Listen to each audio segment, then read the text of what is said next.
So on verse 13, we read this. On the Sabbath, we went outside the city to the gate to the river, where we expected to find a place of prayer.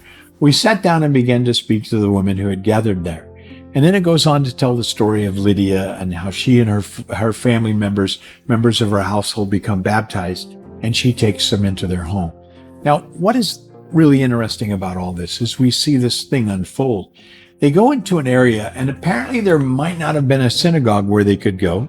It's the group of them, including Luke, who now is part of their band. And they go to a river.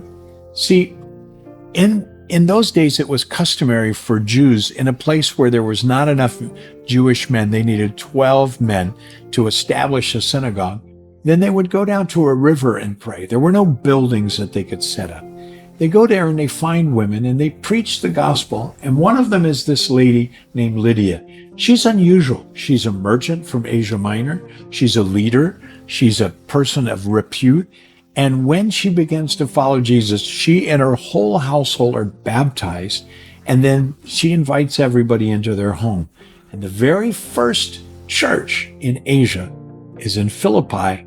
And the owner of that house is a woman who becomes the leader of that church.